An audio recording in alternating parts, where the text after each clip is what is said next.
top brass of TCS is with us, Kritivasan, Rajesh and NGS, to tell us how bad is the situation out there and whether things can improve sooner rather than later. Gentlemen, thank you very much. You have put a bit of a fear of God into everyone who's tracking the IT sector. So Rajesh, let me start with you on that. The deal win is excellent, but that's not showing up in the revenue. Is it deferral? Is it cancellation? Why is this discrepancy?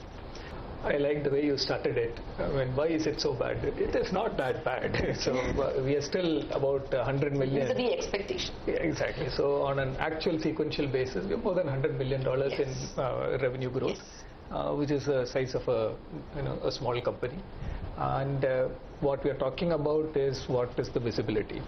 And as we had shared with you at the beginning of last, or at the end of last quarter, beginning of the year, we had expected that North America caution is likely to dissipate at the beginning of the year, and we are likely to see a fairly strong bounce back. That has not materialized, and initially, because of lingering fears of what's likely to come, and later part of the quarter, because of the uncertainty that came around the BFSI sector and its implications on the overall macroeconomic setup. That's where the miss in terms of what we were expecting versus what North America has been growing very strongly for us. If you look over the last 8 quarters, for the first time in a long time after the pandemic, we have actually had a sequential degrowth in North America, which was totally unexpected and caught us by surprise. As I said, the signs of a slowdown were there, but we were anticipating a bounce back. That did not come through.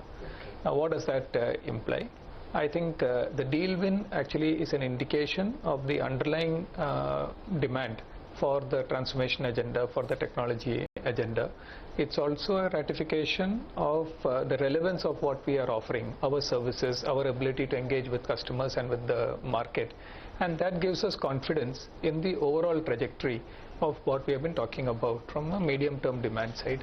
The short term will need to be tweaked based on what's going on.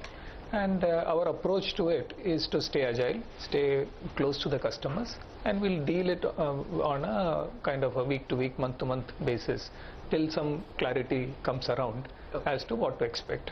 Okay, I'm trying to get a little more clarity from Kritivasan in that case.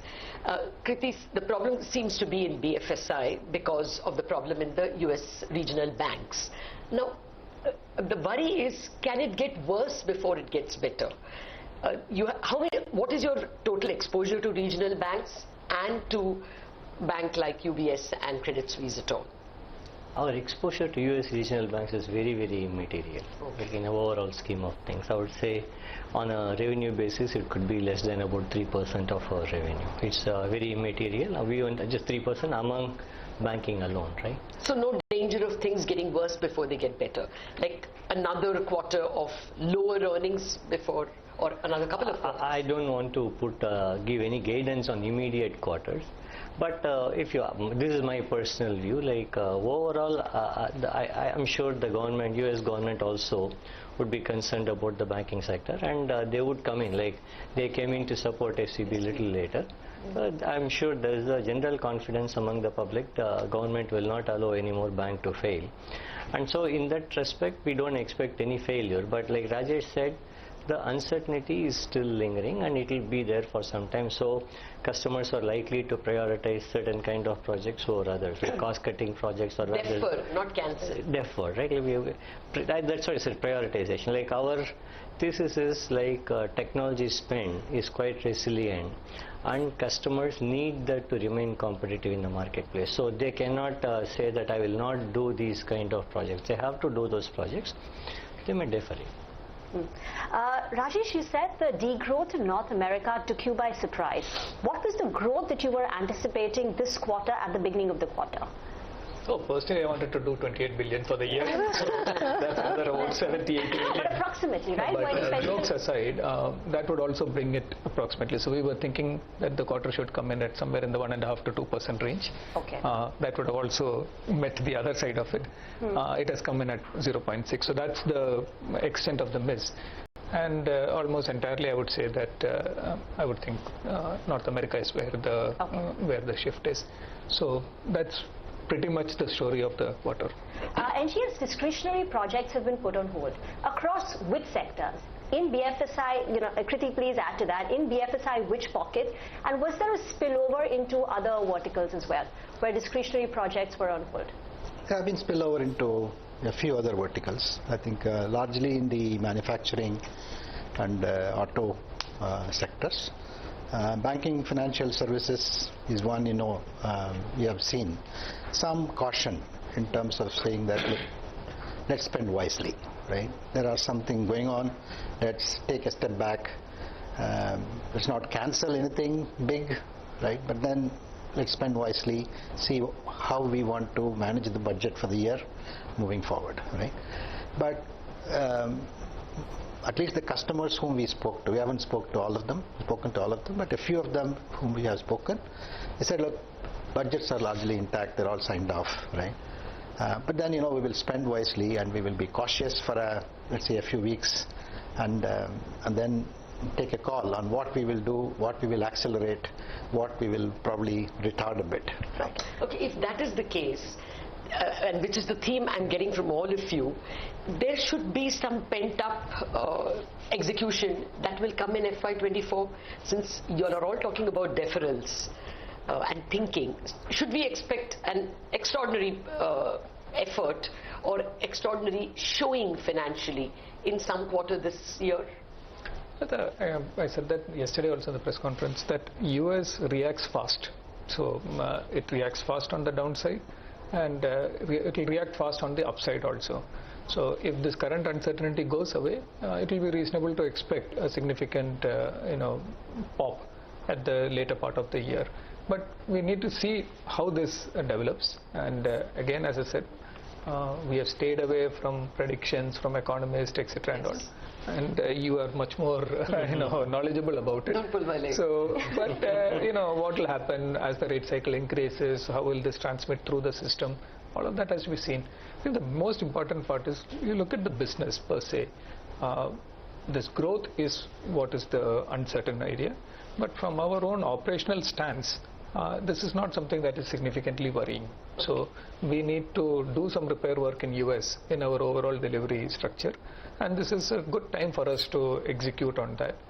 We have been overly dependent on contingent labor given the supply side disruptions that happened and the travel restrictions that were there. So we need to fix that, and that those things need to take time to get it done. We are well on our way to do that. From our peak, we are down by about 25% on the contingent labor side. We easily have another 25 to 30-40% more to be reduced to bring it down to where we would be comfortable with. So we will continue executing on that. We have a little transition to do, so that he's getting some free time on that. So there are enough things to be done during this period, and balance sheet is clean. So we don't need to worry about that per se, that how does it impact us. So it's a good time for us to consolidate, and we are very well positioned to participate in the upturn. And towards that earlier question about the deal wins, that also shows the relevance of what we are doing. So we are resonating very strongly with our clients, both transformation agendas as well as their cost optimization agendas. So whenever that bounce back comes, we will be much significant participants in those initiatives also. So from an operating company perspective, it's not from a market perspective which needs to price it, and especially from a market participant who needs to take a call on the more 3-6 month kind of a time frame, that's a different perspective. Structurally, we are on a very good wicket, and this is just one of those phases that needs to be taken through. Seen through. I'm sure we want to take a lot of questions on what's the new theme or what's new that Kriti will bring to the table. But before that, I wanted to ask NGS, one of the answers in the press conference was very interesting. You said all conversations start with ChatGPT. I just wanted to know how will that impact the gush that you're seeing in ChatGPT and generally in AI and ML. Is this margin crunching? Will it mean more investments for you? Or does it open a vista of new opportunities? Is it positive or negative? I think it'll open a vista of new opportunities. Number one, I think it's going to accelerate the technology adoption. Things will become extreme agile in terms of our own ability to deliver and customers' ability to absorb these technologies. Both sides, I think it will be extreme agile as I see it. Okay. And I think like any other technology, it will go through its maturity phase, but it's a very, very promising development in the field of artificial intelligence and machine learning. Kriti, just two quick questions Sure. on BFSI. The exposure to US regional banks is less than 3% of your BFSI book, but you do work for Credit Suisse and UBS. That's right. Has there been any impact? No impact as of the last quarter. Okay. But if you ask me, like, would there be an impact? Yes, there would be some amount. Some projects as Credit Suisse gets merged and the integration process starts on.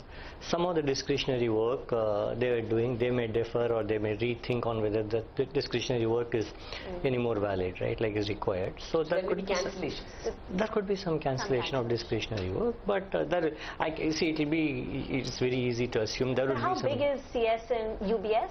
Can you give us a number Is it combined? like 1%, 2%? I don't think I want to give a number at a specific account level if I have not given to you before. I don't think it's appropriate for me to start a new practice. No.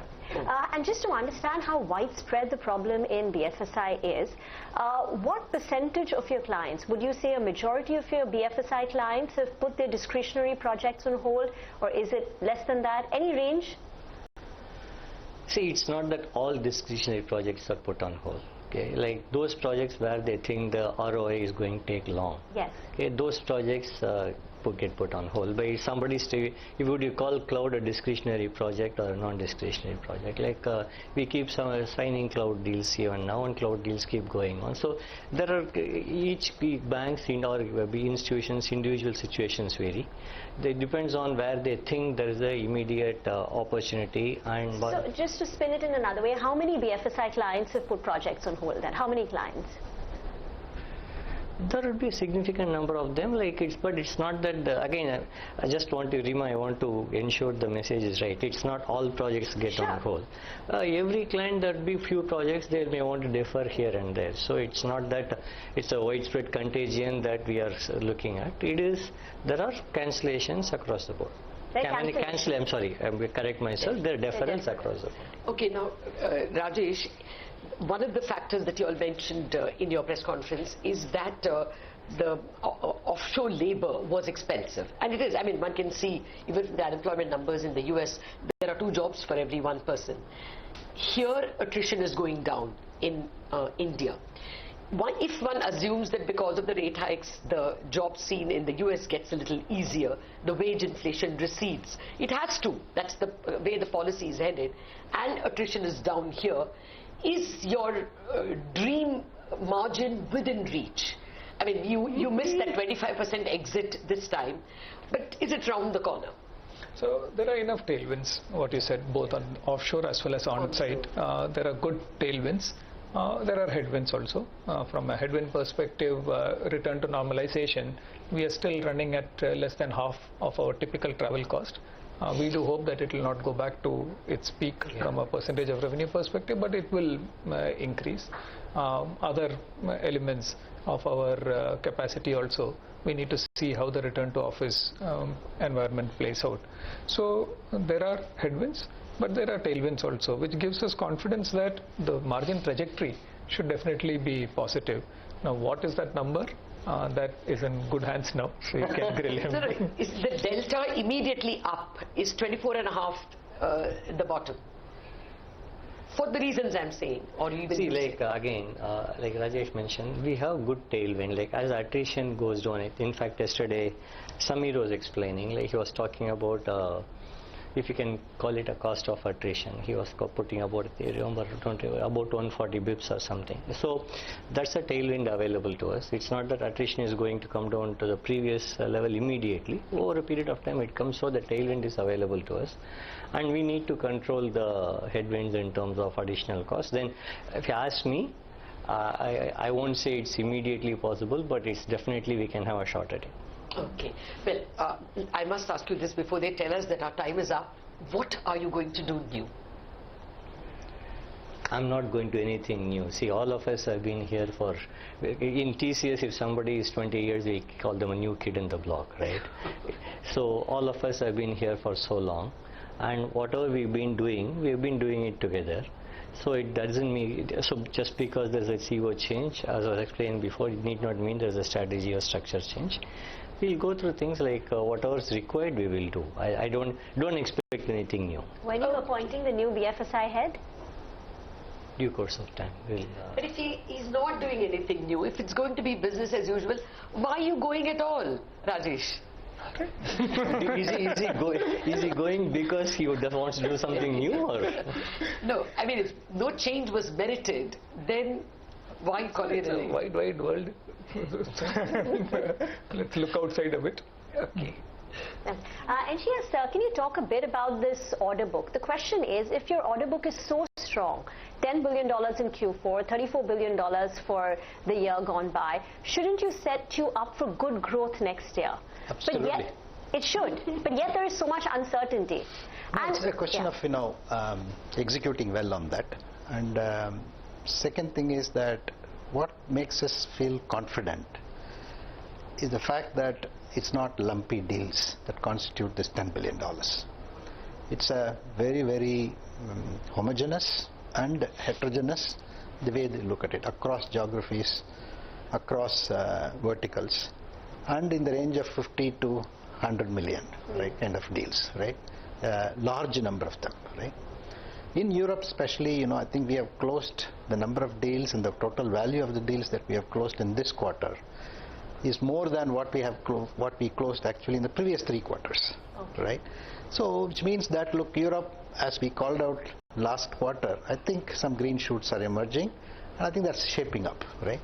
So if I look back and see that, look, okay, what we accomplished in the last year, and compare how we handled the 2008 financial crisis situation, where we are today, what kind of deals that we have, I think we should be able to execute this well, and we should be able to grow from here. Clients have signed the dotted line on deals. The only risk is they say that we're not going to do the deal on 15th of April, we're going to do it on 15th of September, right? They push, absolutely. push it back. No, we have not experienced cancellations. Yes, we have experienced certain deferment because, as I said earlier, let's spend wisely, let's not be stupid, take a step back. There are a lot of noise around. But as Kriti said, the government was quick to step in. Even in the case of Switzerland, the government really stepped in and provided a lot more guarantees than what we normally see in this kind of situation. So UBS, CS is in a hurry to get things done, but they have enough time, right? The way I put it, right? So it's not something that we have to see that, look, cancellations or rationalization of that spend between the two organizations is going to happen quickly, right? And in a bit, we will have Samir and Milind joining us.